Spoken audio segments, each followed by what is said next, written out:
জাতীয় কংগ্রেসের সভাপতি মল্লিকার্জুন খার্গে সহ কংগ্রেস নেতারা বন্দে মাতরম ধ্বনিকে কিভাবে সম্মান জানাতে হয় তা জানেন না। বিস্ফোরক ত্রিপুরার মুখ্যমন্ত্রী ডাক্তার মানিক সাহা।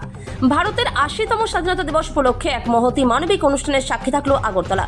সেবা, সংহতি ও মানবতা এই মূল মন্ত্রকে সামনে রেখে রবিবার আগরতলা মুক্তি সংঘের উদ্যোগে রামনগর বালিকা উচ্চ বিদ্যালয়ে একটি বিশেষ অনুষ্ঠানের আয়োজন করা হয়। উক্ত অনুষ্ঠানের প্রধান অতিথি হিসেবে উপস্থিত থেকে একটি আধুনিক শববাহী যান ও এক স্বেচ্ছায় রক্তদান শিবিরের আনুষ্ঠানিক উদ্বোধন করেন ত্রিপুরার মুখ্যমন্ত্রী ডাক্তার মানিক সাহা। এদিনের এই বিশেষ কর্মসূচিতে মুখ্যমন্ত্রী ছাড়া উপস্থিত ছিলেন আগরতলা পৌর নিগমের মেয়র দীপক মজুমদার, ৮ টাউন বড়দোয়ালি বিধানসভা কেন্দ্রের মণ্ডল সভাপতি শ্যামল কুমার দেব, ৭ রামনগর বিধানসভা কেন্দ্রের মণ্ডল সভাপতি অমিতাভ ভট্টাচার্য সহ অন্যান্য বিশিষ্ট সমাজসেবী ও এলাকাবাসী এবং ক্লাব কর্তৃপক্ষ। অনুষ্ঠানে বক্তব্য রাখতে গিয়ে মুখ্যমন্ত্রী ডাক্তার মানিক সাহা দেশের স্বাধীনতা দিবসের গৌরবময় অধ্যায় স্মরণ করার পাশাপাশি বিরোধী রাজনৈতিক দলগুলিকে তীব্র ভাষায় আক্রমণ করেন। ত্রিপুরা থেকে বিক্রম কর্মকারের রিপোর্ট, বিগ নিউজ বাংলা।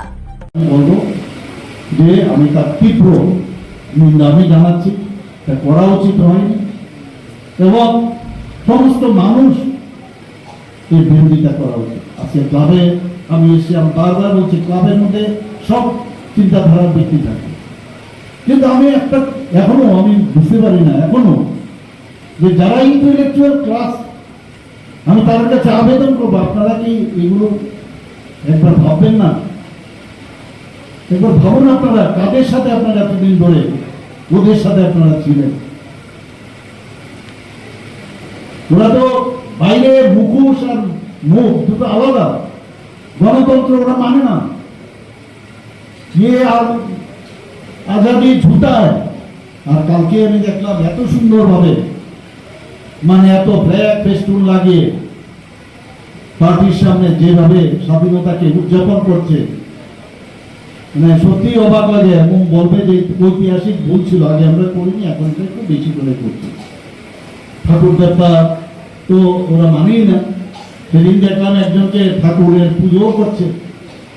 তো এই যে অবস্থা এখন দাঁড়াচ্ছে, নেতাজি সুভাষচন্দ্র বোসকে নিয়ে খুব করে এখন অশ্রু ধরাচ্ছে, আর এই নেতাজি সুভাষ বোসকে ওরা তেজর কুকুর বলেছে।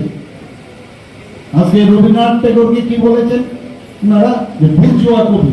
আর এখন রবি ঠাকুরের গান, রবি ঠাকুরের শব্দ এইসব নিয়ে খুব সাংঘাতিক ভাবে এবং চিন্তা ভাবনা আছে।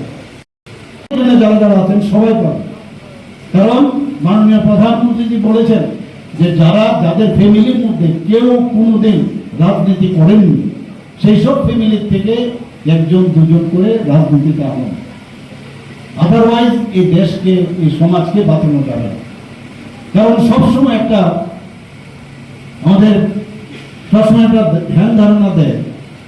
একটা ইংরেজিতে একটা সেন্টেন্স আছে, কি আমরা শুনতাম ছোটবেলায়, আপনারা নিশ্চয়ই শুনেছেন, যে politics is the third class game played by the fourth class people.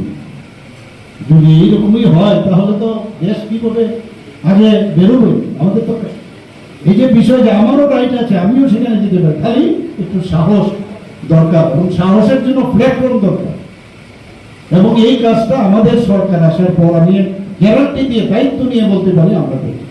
যেখানে যে সমস্যা হচ্ছে আমরা সাথে সাথে সেখানে যাচ্ছি। আমি বলছি না 100% হয়ে মানে করতে পারছি, কিন্তু আমরা চেষ্টা চলছে এখন। কারণ এই গুণে ধরা, এই ভাইরাসে ধরা, এই সমাজকে ঠিক করা, যারা এতদিন ধরে দেশ চালিয়েছে তারা এইগুলোকে নষ্ট করে দিয়েছে। আজকে 12 বছরে আজকে কোথায় ভারতবর্ষ আজকে চলে গেছে এত